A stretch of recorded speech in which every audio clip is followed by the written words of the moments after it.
Jadi ya berarti kumpulnya. Oke, bye. Kok jadi ngumpul sih, Bu? Kan masih Covid. Ih, cuma kita-kita aja. Kan masih keluarga. Kumpul keluarga sih kumpul keluarga. Jangan sampai ngumpul virusnya.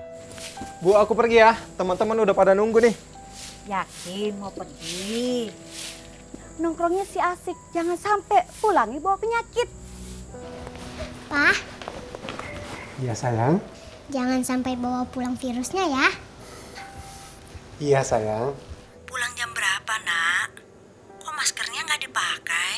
Iya, ini aku lagi makan-makan sama temen. Hati-hati ya, kamu yang abai, jangan sampai ibu yang menuai. Waspadai klaster penyebaran COVID-19 di lingkungan terdekat. Selalu pakai masker, jaga jarak, cuci tangan pakai sabun, dan siap divaksinasi. Kesehatan pulih, ekonomi bangkit.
Shalom dan selamat pagi kepada Bapak, Ibu, dan Saudara terkasih dalam Tuhan Yesus Kristus. Kita bersyukur akan kebaikan Tuhan yang masih kita rasakan sampai saat ini. Dan saat ini, mari kita mempersiapkan hati kita untuk memulai ibadah Minggu Pentakosta pada pagi hari ini bersama dengan keluarga melalui channel YouTube GKJ Bambu Kuning. Kita hendak menyambut datangnya Roh Kudus di tempat ini. Mari kita muliakan Tuhan dan menyembah Dia.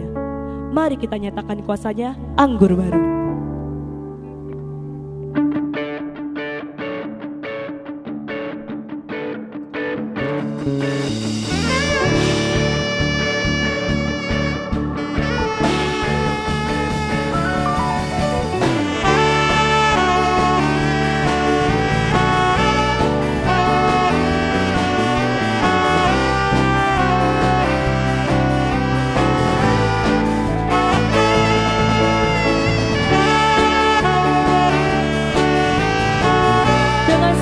Kita mau nyatakan Roh Kudus tercurah di tempat ini.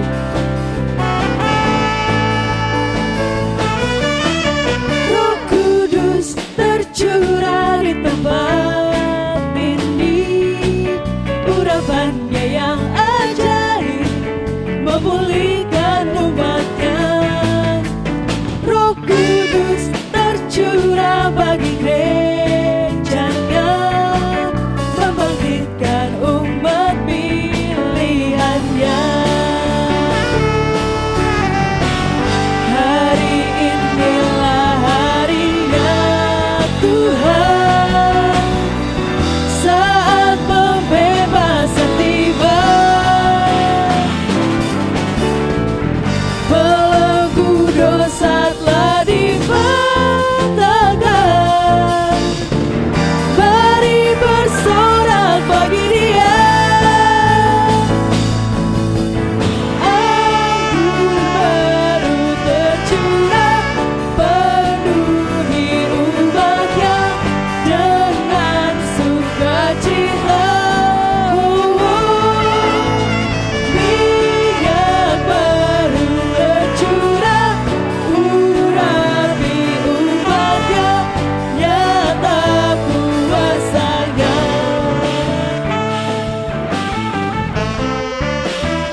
kembali Roh Kudus tercurah di tempat ini.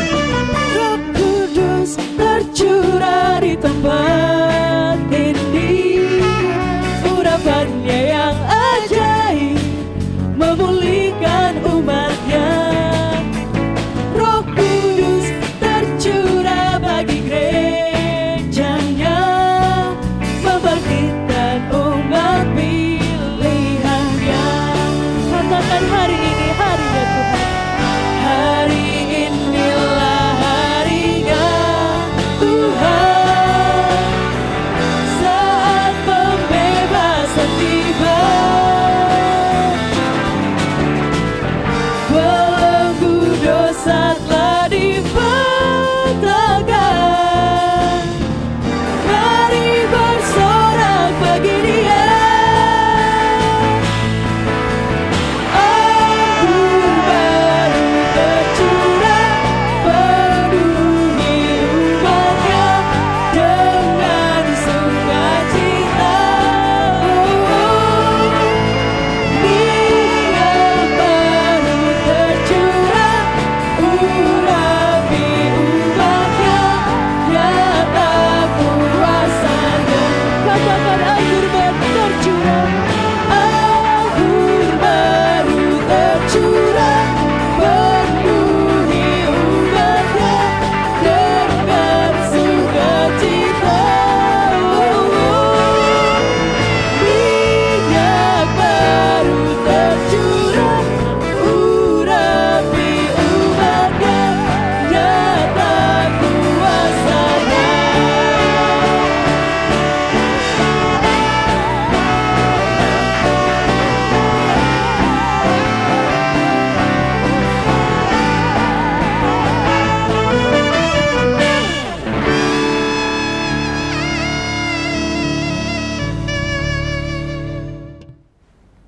Saudaraku, ibadah Minggu Pentakosta saat ini berlangsung karena cinta kasih dan pertolongan Allah Bapa, Anak, dan Roh Kudus.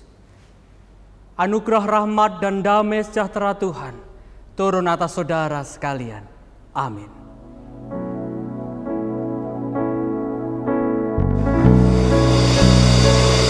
Maka jiwaku pun memuji-Mu, sungguh besar Kau Allahku. Maka jiwaku pun memuji-Mu, sungguh besar Kau Allahku.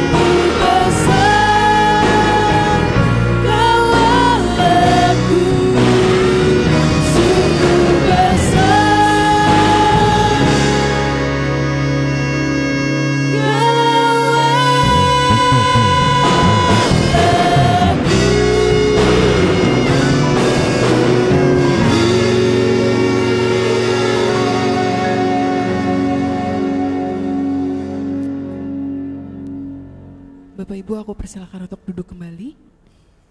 Puji nama Tuhan, saya percaya kasih Tuhan, pertolongan dan penyertaan Tuhan sungguh sempurna untuk setiap kita Bapak Ibu Saudara.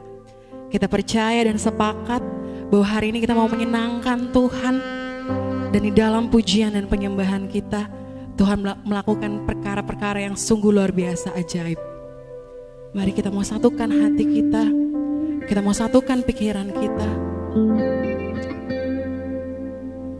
Dan kita mau berterima kasih ke Tuhan, sebab Roh Kudus-Mu telah Kau tinggalkan untuk setiap kami Tuhan, untuk menguatkan dan menolong setiap kami Bapa. Kita mau angkat pujian Roh-Mu yang hidup.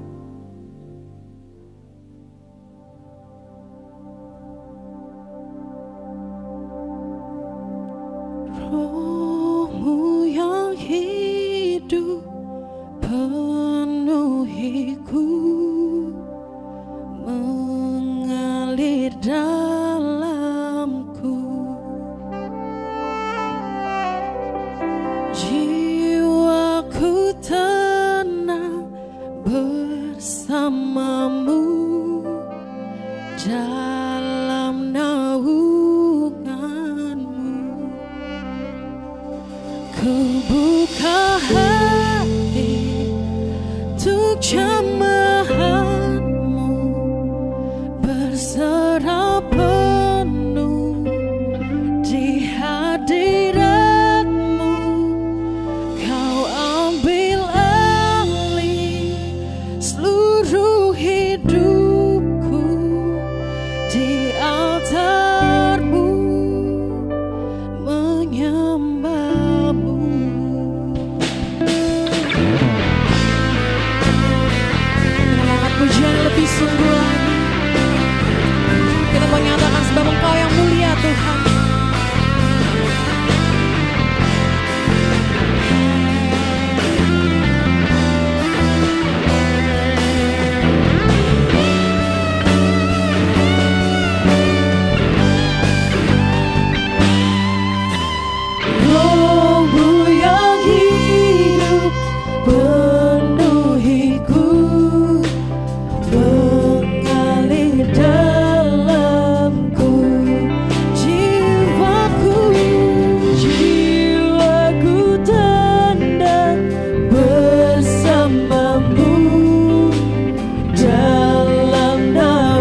Saudara-saudara yang terkasih dalam Tuhan, sebelum kita membaca dan mendengarkan kebenaran firman Tuhan di ibadah Pentakosta di pagi hari ini, mari kita siapkan hati kita agar Roh Kudus masuk dalam ruang batin kita semua, dan kita dimampukan untuk mendengarkan kebenaran firman Tuhan.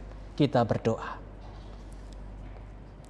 Kami bersyukur untuk kasih, kesetiaan dan pemeliharaan Tuhan dalam hidup kami. Dan melalui ibadah Pentakosta ini kami meyakini benar Roh Kudus menyapa setiap hati, bahkan menggerakkan kami untuk terus hidup di dalam Tuhan. Dan saat ini kami bersama-sama akan membaca dan mendengarkan kebenaran firman Tuhan. Ajari kami untuk menjadi pelaku-pelaku firman yang taat dan setia. Berkati hamba-Mu dalam segala keringkihannya. Engkau pakai untuk menyatakan kebenaran firman Tuhan. Dan firman-Mu memberkati kami semua, menguatkan dan meneguhkan kami. Dalam Kristus Yesus Tuhan kami berdoa dan berserah. Amin. Pelayanan sabda di ibadah Pentakosta pagi hari ini kita dasari pembacaan firman Tuhan. Kisah Para Rasul pasal 2 ayat 14 sampai dengan 28. Kisah Para Rasul pasal 2 ayat 14 sampai dengan 28. Khotbah Petrus. Maka bangkitlah Petrus berdiri dengan ke-11 rasul itu, dan dengan suara nyaring ia berkata kepada mereka, "Hai kamu orang Yahudi, dan kamu semua yang tinggal di Yerusalem, ketahuilah dan camkanlah perkataanku ini. Orang-orang ini tidak mabuk seperti yang kamu sangka, karena hari baru pukul 9. Tetapi itulah yang difirmankan Allah dengan perantaraan Nabi Yoel. Akan terjadi pada hari-hari terakhir, demikianlah firman Allah, bahwa aku akan mencurahkan rohku ke atas semua manusia. Maka anak-anakmu laki-laki dan perempuan akan bernubuat, dan teruna-terunamu akan mendapat penglihatan-penglihatan, dan orang-orangmu yang tua akan mendapat mimpi. Juga ke atas hamba-hambaku, laki-laki dan perempuan akan kucurahkan rohku pada hari-hari itu, dan mereka akan bernubuat.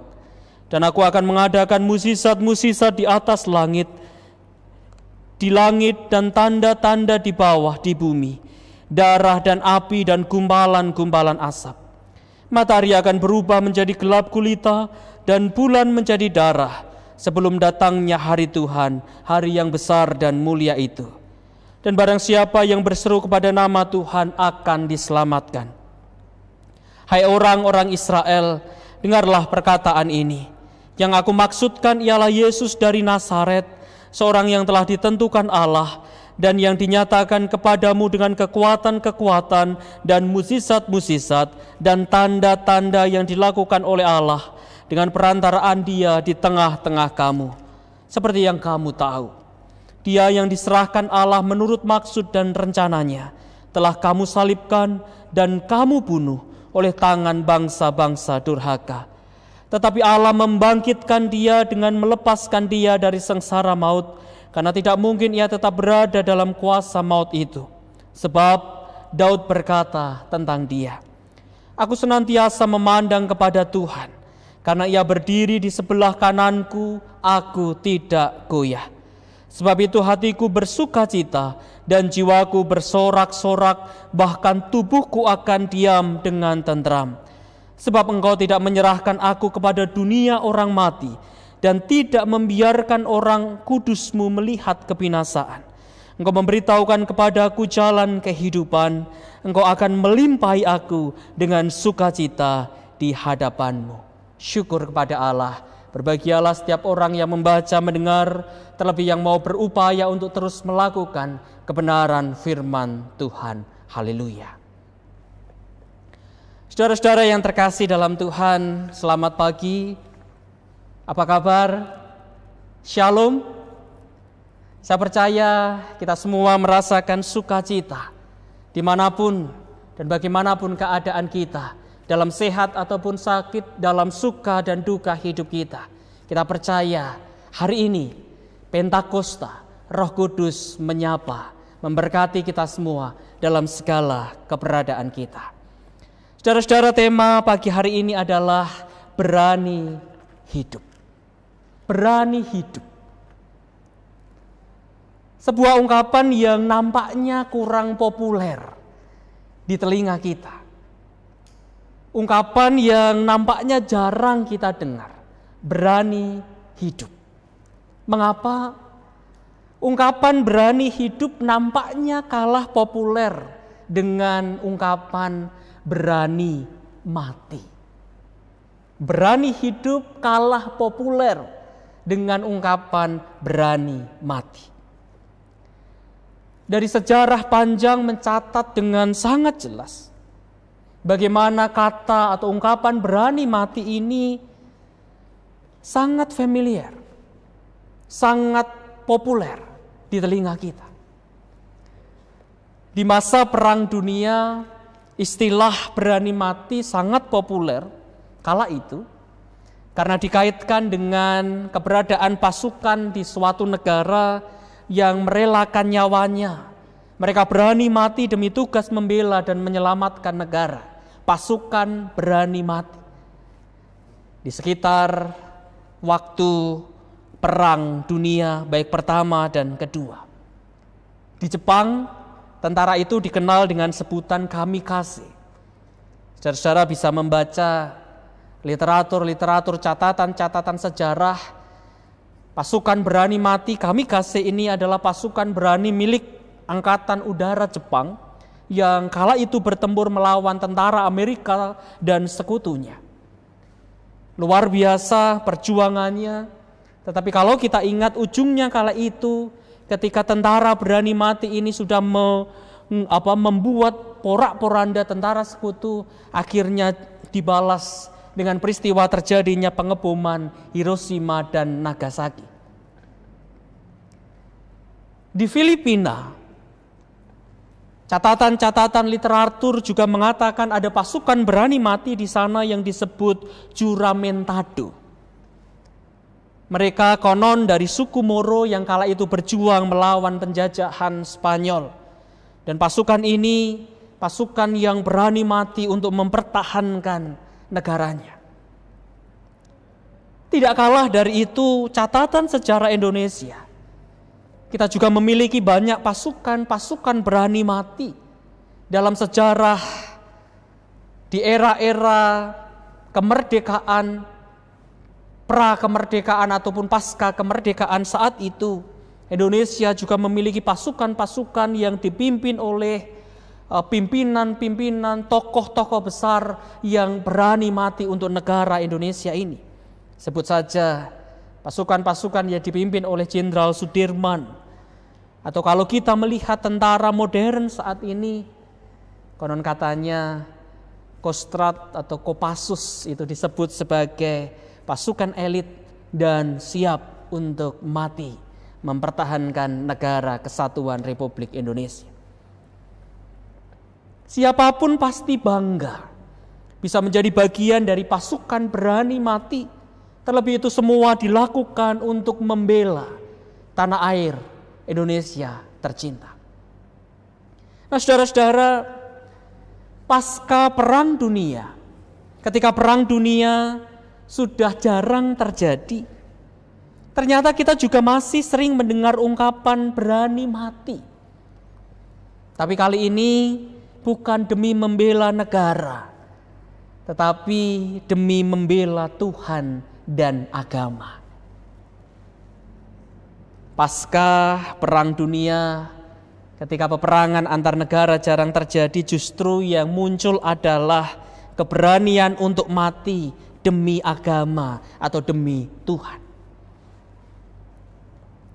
Orang begitu mudah saling serang menyerang di sosial media karena persoalan agama. Bahkan tidak hanya di sosial media tetapi juga di dunia nyata, di dunia real. Tidak cukup membela agama dengan argumentasi lisan tetapi juga secara fisik, bahkan dengan kekerasan. Tidak hanya hujatan-hujatan tetapi juga dengan didatangi langsung, digrebek langsung dengan kekuatan fisik dan seterusnya. Nah, persoalannya, penelitian membuktikan bahwa keberanian untuk mati demi agama atau demi membela Tuhan ternyata ada di setiap umat beragama apapun. Jangan berpikir bahwa di agama Kristen tidak ada orang-orang atau kelompok-kelompok yang ketika ditanya atau ketika dinyalakan sedikit emosinya, mereka tidak berani mati untuk agama Kristen. Ada banyak, bahkan saya mengatakan di setiap agama ada orang-orang beragama yang mudah untuk dibakar emosinya dengan ungkapan-ungkapan mau berani mati untuk agama atau untuk membela Tuhan. Nah, saudara-saudara, mengapa inilah yang kemudian menjadikan isu-isu seputar agama terlalu sensitif untuk dibicarakan. Padahal sejak awal agama itu hadir, bukankah agama menjadi sumber kedamaian? Bukankah agama semestinya memberi kesejukan, memberi kesegaran, bukan justru semakin membuat situasi dan kondisi memanas dan kian memanas? Berani mati tidak hanya berhenti persoalan agama, tetapi juga anak-anak muda, generasi milenial atau teman-teman tadi yang pengiring musik band ini mungkin sering mendengar juga ungkapan berani mati demi cinta. Haruskah ku mati karenamu? Mati demi cinta. Orang mudah mengatakan itu.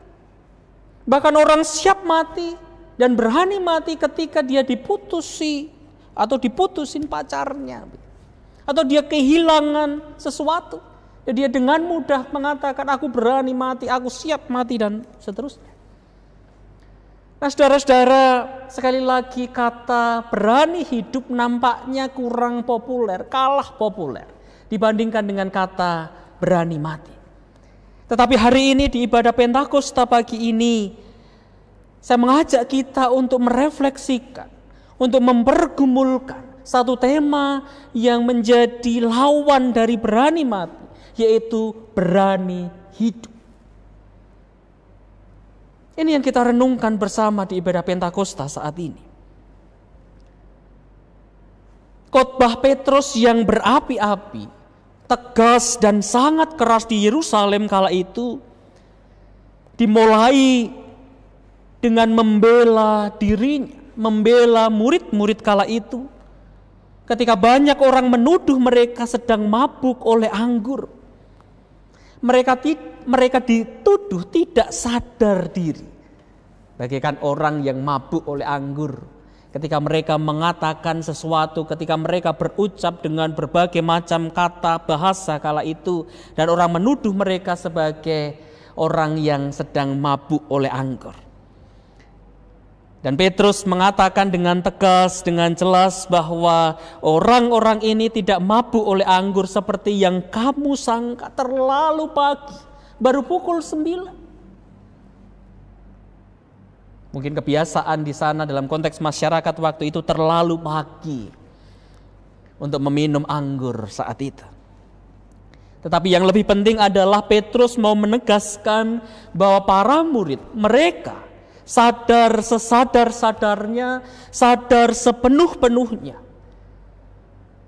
Ketika mereka mengatakan, berkisah, berkhotbah, bercerita tentang Kristus Yesus, tentang pengalaman iman mereka, mereka sadar penuh. Mereka sadar akan apa yang mereka katakan, akan apa yang mereka lakukan. Mereka tidak dalam kondisi mabuk, tidak hilang kesadaran, tetapi sadar sesadar-sadarnya. Nah, inilah saudara-saudara, ini yang menjadi landasan bagi kita orang-orang Kristen ketika kita merayakan Pentakosta. Pentakosta yang dimaknai sebagai peristiwa turunnya Roh Kudus itu seharusnya membuat kita menjadi pribadi yang sadar penuh akan keberadaan kita di dunia ini, di bumi ini, di hidup ini. Karya Roh Kudus seharusnya membuat kita tidak menjauhkan diri dari kehidupan di dunia. Karya Roh Kudus tidak membuat kita lalu abai dengan kehidupan dunia karena kita mengarahkan fokus kita, mata kita, hati kita kepada surga. Lalu kita menghilangkan segala karya di tengah dunia ini. Karya Roh Kudus yang sejati tidak membuat kita dalam keadaan tidak sadar. Lalu kita berkata-kata dengan bahasa yang tidak kita mengerti. Bukan itu. Roh Kudus semestinya membuat kita menjadi manusia yang aktif, yang terus bergerak. Untuk apa? Untuk mengkomunikasikan cinta kasih Allah kepada semua orang. Untuk membumikan kasih Allah kepada seluruh ciptaan. Bukan membuat kita menjadi kelompok-kelompok yang eksklusif. Menjadi umat beragama yang eksklusif. Yang berkumpul, yang bekerja sama hanya dengan kelompoknya sendiri. Bahkan yang menutup diri dan menganggap kelompok lain sebagai saingan atau sebagai musuh. Karena benih-benih intoleransi, benih-benih peperangan konflik adalah ketika kita justru sangat eksklusif dan membatasi diri terhadap orang-orang di luar kita. Nah, saudara-saudara, bagaimana caranya? Bagaimana caranya kita agar menjadi manusia yang benar-benar hidup, yang digerakkan oleh Roh Kudus, yang mampu membumikan kasih Allah kepada seluruh ciptaan? Di ayat 25 sampai dengan 28, Petrus mengutip Mazmur Daud. Ini kalimat yang menarik. Di sana dikatakan, Petrus mengatakan, Roh Kudus memberdayakan umatnya untuk berani hidup, bukan untuk berani mati. Di ayat 25 sampai dengan 28, di sana dikatakan, sebab engkau tidak menyerahkan aku kepada dunia orang mati, dan tidak membiarkan orang kudusmu melihat kebinasaan. Engkau memberitahukan kepadaku jalan kehidupan. Engkau melimpahi aku dengan sukacita di hadapanmu. Saudara-saudara, kita semua diundang untuk berani hidup untuk Kristus, bukan berani mati bagi Kristus. Sekali lagi, Pentakosta bukan mengundang kita untuk berani mati demi Kristus, tetapi justru kita diundang untuk berani hidup bagi Kristus. Berani hidup bagi Kristus. Untuk sadar sepenuh-penuhnya. Untuk menyadari agama kita. Untuk menyadari kekristenan kita. Untuk menyadari Kristus kita. Yang memberikan pengajaran, yang memberikan nilai-nilai hidup yang harus dihidup. Kita diundang untuk sadar sesadar-sadarnya sebagai umat beragama, sebagai orang Kristen, bukan umat beragama yang dikatakan mabuk agama. Berani hidup, bukan berani mati. Mungkin dalam hati kita berkata, berani hidup itu mah gampang. Apa susahnya berani hidup? Semua orang juga bisa. Tapi pertanyaannya adalah, benarkah hidup di dalam dan bagi Kristus itu mudah? Susah, tidak mudah. Kalau mati sekali lalu selesai. Tetapi kalau hidup berarti berulang kali. Sebuah proses yang panjang, seumur hidup kita. Kita perlu jatuh dan bangun, jatuh, bangun, dan bangun lagi. Melalui kegagalan demi kegagalan, melalui naik turunnya iman kita, tetapi terus berusaha mencoba dan mencoba lagi. Dan hidup ini bukan sekedar hidup, bukan sekedar bisa bernafas lalu selesai, tidak. Tetapi hidup bagi Kristus adalah hidup di dalam dan untuk Kristus. Menjadi serupa dengan Kristus dalam diri kita dan dalam setiap gerak langkah dan laku hidup kita. Saudara-saudara, kalau pandemi, orang juga menyebut sebagai zaman atau masa pagebluk ini, kita diperhadapkan setiap hari, setiap saat dengan suasana kematian. Dan sebetulnya setiap hari sebelum pandemi pun kita tidak tahu kapan peristiwa kematian itu menghampiri kita. Tetapi rasanya dengan adanya pandemi ini, perasaan peristiwa kematian itu seakan semakin dekat dan semakin dekat dengan kita. Tapi satu hal, di ibadah Pentakosta saat ini kita diundang untuk berani hidup, bukan berani mati. Berani hidup berarti mengajarkan kepada kita untuk tetap berjuang agar kita tetap hidup. Dan hidup kita benar-benar hidup di dalam dan bagi Kristus. Bukan berarti lalu kita pasif, bukan berarti lalu kita mengurung diri di rumah agar kita tetap hidup. Tetapi juga bukan berarti kita abai dengan protokol kesehatan. Kita diajak untuk menahan diri. Bukan berarti juga kalau kita takut dengan segala sesuatu dalam hidup ini. Kita khawatir ini, kita diselimuti dengan kecemasan, ketakutan. Tetapi juga bukan. Kita abai seenaknya. Karena libur Lebaran, Idul Fitri, karena masih liburan lalu kita pergi kemana saja, piknik kemana saja, tanpa mematuhi protokol.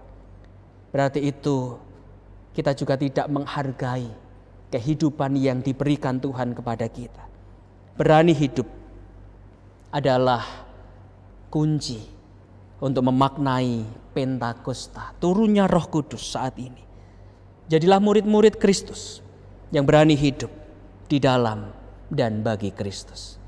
Amin. Saat teduh bagi kita. Mari bersama-sama kita akan menaikkan doa syafaat.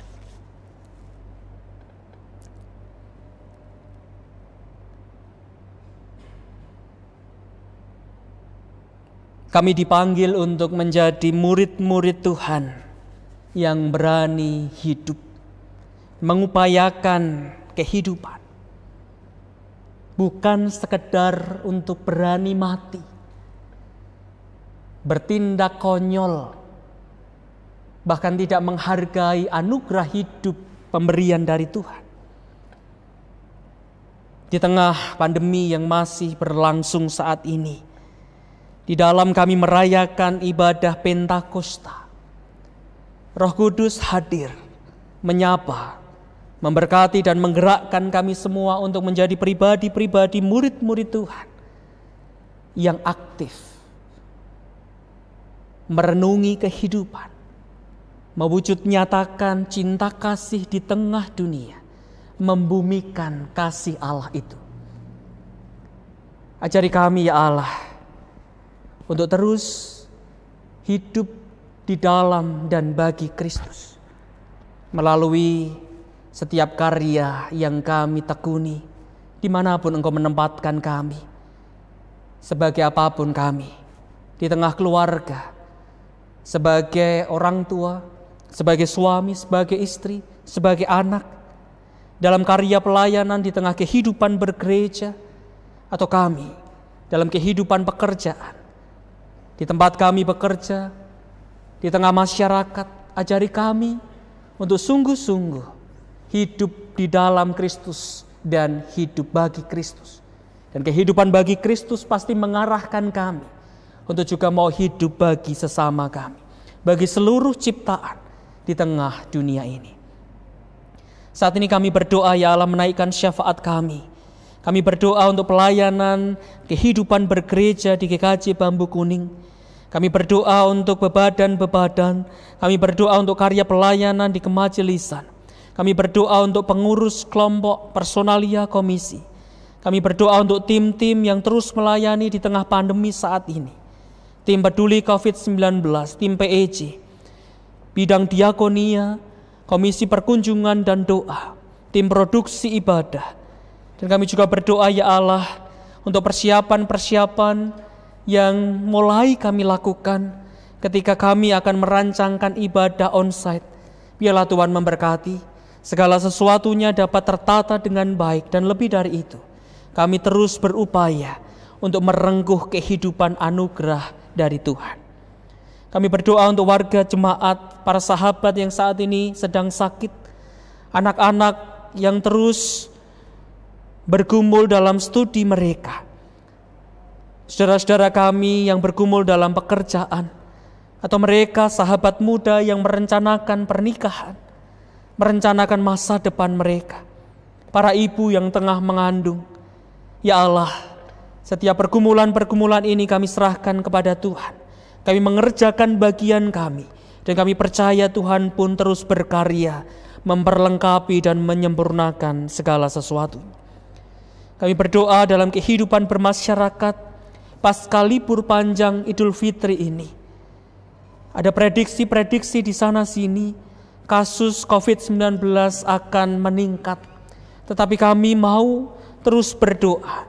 Kami mau meminta kepada Tuhan, biarlah kasus COVID-19 ini tetap dapat terkendali.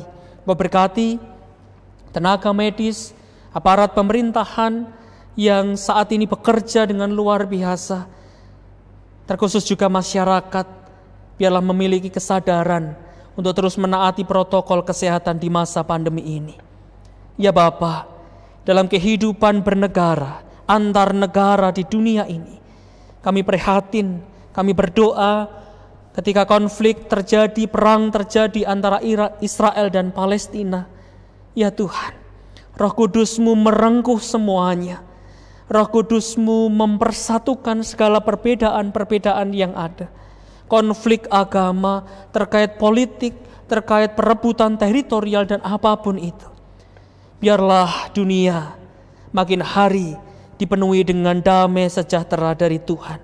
Memberkati badan-badan internasional, PBB, negara-negara tetangga, negara-negara di Eropa maupun di Asia, biarlah boleh turut serta dalam menciptakan iklim persahabatan antar negara, secara khusus mengupayakan perdamaian yang saat ini terjadi konflik perang antara Israel dan Palestina. Terima kasih Bapa. Kami bersyukur untuk cinta kasih Tuhan melalui ibadah Pentakosta saat ini. Berkati sahabat-sahabat muda yang saat ini juga turut melayani, ambil bagian dari berbagai gereja mereka berasal, tetapi mereka disatukan dalam kasih, sukacita, dan semangat untuk melayani. Berkati pelayanan mereka. Terima kasih Bapa. Inilah doa syukur, syafaat, dan permohonan kami.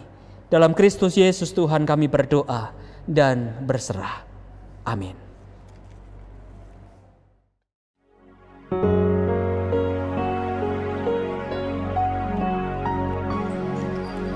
Hidupku menggenapi firman-Mu, tanda mujizat sertai tiap langkahku. Kau bersamaku di dalamku, jadi bukti kebesaran.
Bapak Ibu Saudara, saya undang untuk berdiri. Bersama jemaat di seluruh abad dan tempat, mari kita mengikrarkan iman kita dengan bersama menyanyikan Kidung Jemaat 280, Aku Percaya.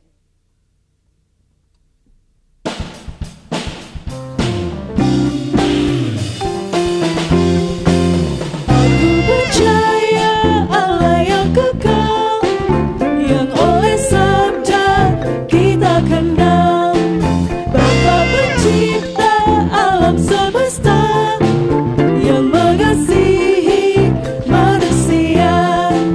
Aku percaya Putra Tunggalnya yang disalibkan di Golgota, yang dari kubur bangkit dan menang, naik ke surga dalam terang.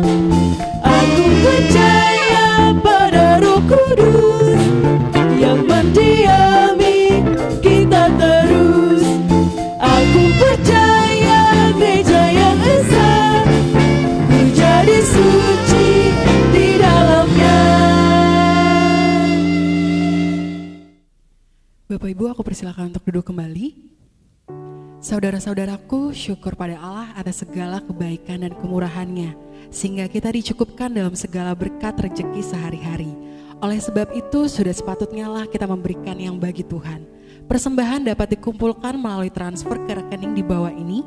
Pengucapan syukur ini ditandai firman Tuhan dari Kolose 3 ayat 17.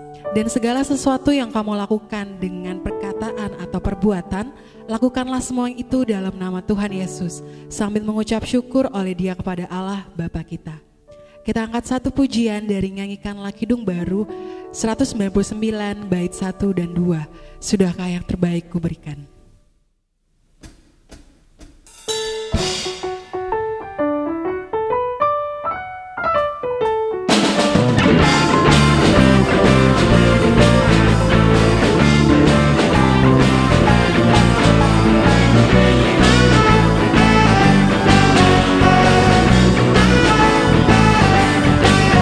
Sudahkah yang terbaik ku berikan kepada Yesus Tuhanku, besar pengorbanannya di Kalvari, diharapkan terbaik dariku.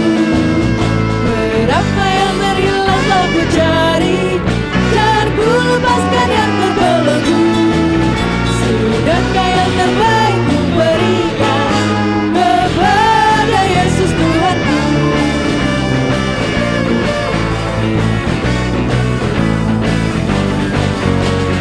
Begitu banyak waktu yang terluang, sedikit ku beri baginya. Sebab kurang kasihku pada Yesus, mungkin tak hancur pula hatinya. Berapa yang terhilang telah ku cari, dan ku lepaskan yang terbelenggu.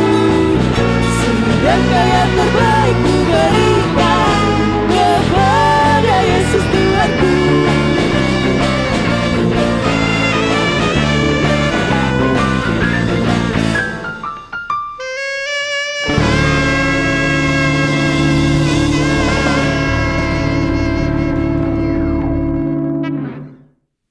Jemaat saya undang untuk berdiri.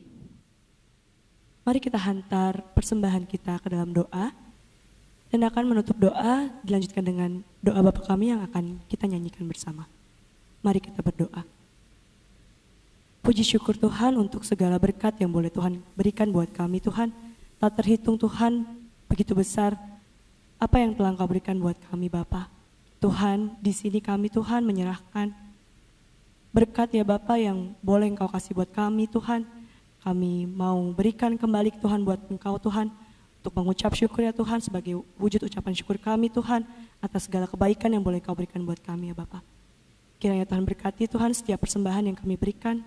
Tuhan berkati tangan-tangan yang mengelola, juga Tuhan berkati tangan-tangan yang memberi maupun tidak memberi Bapa. Tuhan, kiranya berkat yang Engkau berikan buat kami Bapa boleh menjadi kebaikan buat hidup kami Bapa selanjutnya. Tuhan, doa ini Tuhan kami tutup dengan doa yang telah Engkau ajarkan buat kami Bapa, doa Bapa kami.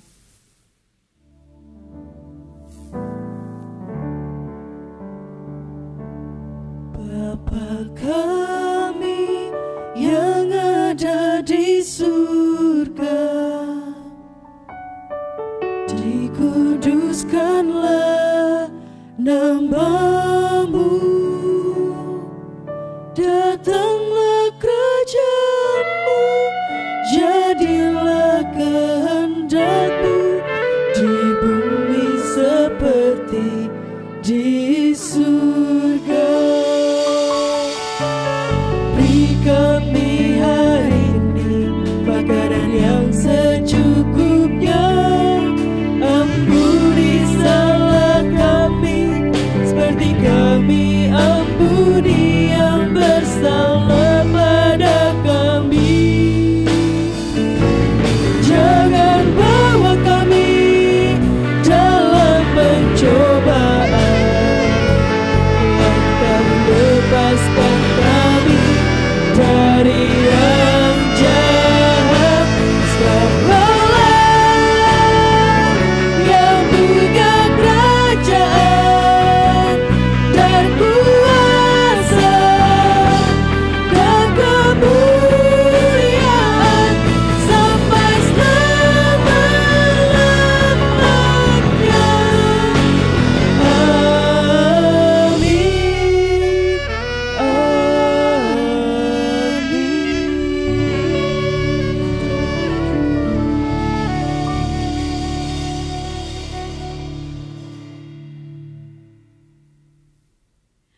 Saudara-saudaraku, kembalilah ke tengah dunia dan jalanilah hidup ini dengan penuh semangat serta keberanian. Jadilah saksi-saksi Kristus dimanapun dan kapanpun. Ya Roh Kudus, kuatkanlah kami.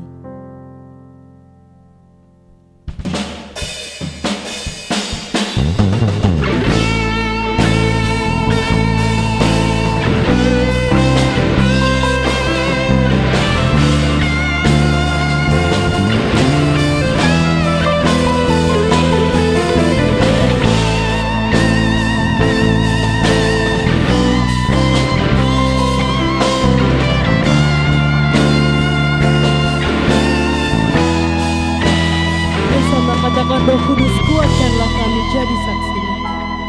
Roh Kudus, kuatkanlah kami jadi saksi, saksi Tuhan di dalam dunia. Roh Kudus, kobarkanlah api kuasa-Mu dalam hati kami yang berdosa.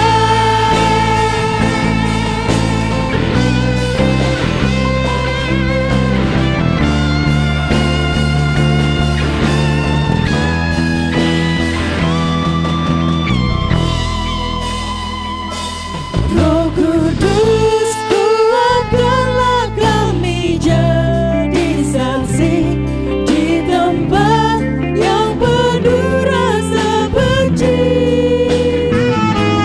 Roh Kudus, hiburlah setiap hati sedih dan berilah damai sejahtera.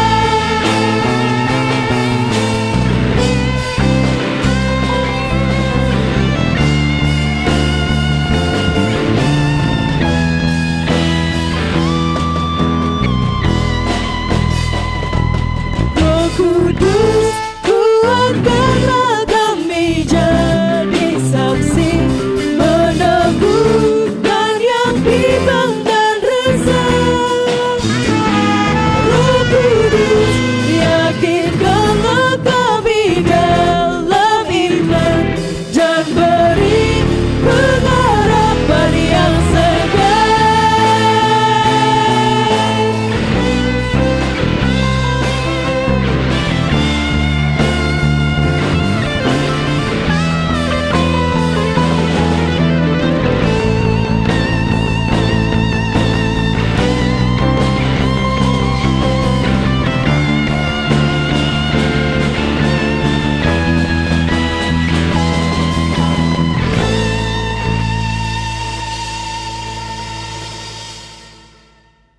Dengan penuh sukacita, mari kita terima berkat Tuhan. Tuhan memberkati engkau dan melindungi engkau. Tuhan menyinari engkau dengan wajah-Nya dan memberi engkau kasih karunia. Tuhan menghadapkan wajah-Nya kepadamu dan memberi engkau damai sejahtera. Amin. Menutup ibadah kita pagi hari ini, kita mau kembali angkat pujian dari nyanyikan lagu hidup baru 104 bait pertama 3 dan 4. Api yang berkobar dalam hatiku.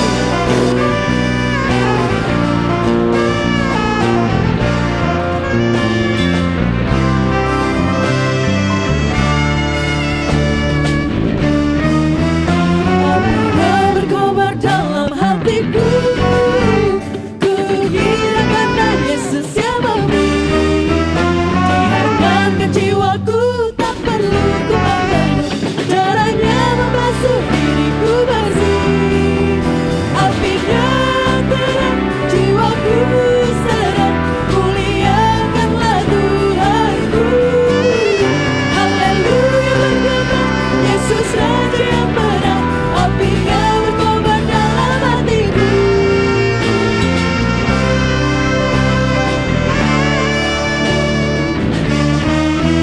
Apinya berkobar dalam hatiku. Jiwaku selamat karena kuasa-Nya. Dalam kasih dalamku menyalakan segar. Roh memimpin hidupku seluruhnya.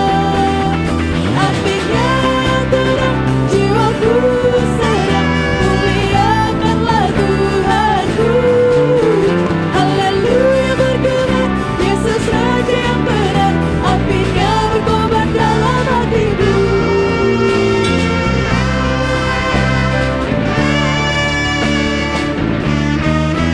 Apinya berkobar dalam hatiku. Dinyalakan iman harapanku. Ku bersaksi baginya, muliakan namanya, agar nyata kasih Kristus Tuhanku. Apinya terang, jiwaku sedang, muliakanlah Tuhanku. Haleluya bergema, Yesus Raja yang benar. Apinya berkobar dalam hatiku.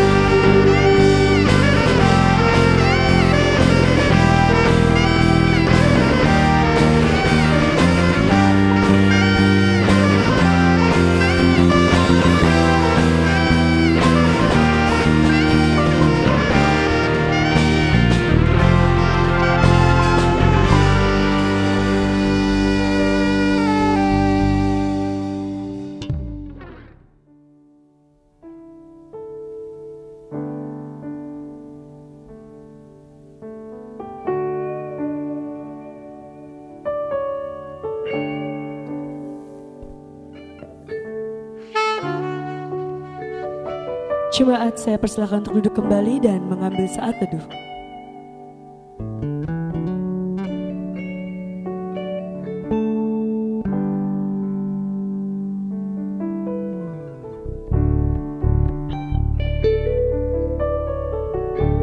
Terima kasih kepada para pelayan ibadah pada hari ini. Kami menghimbau kepada jemaat agar selalu menaati protokol kesehatan COVID-19 dengan menerapkan 5M. Yaitu memakai masker, mencuci tangan, menjaga jarak, menghindari kerumunan, dan mengurangi mobilitas. Saya Fresya. Saya Jen. Kami berdua mengucapkan Selamat Pentakosta. Sambutlah kehadiran Roh Kudus dalam kehidupanmu. Selamat melanjutkan ibadah di tengah kehidupan. Tuhan Yesus memberkati.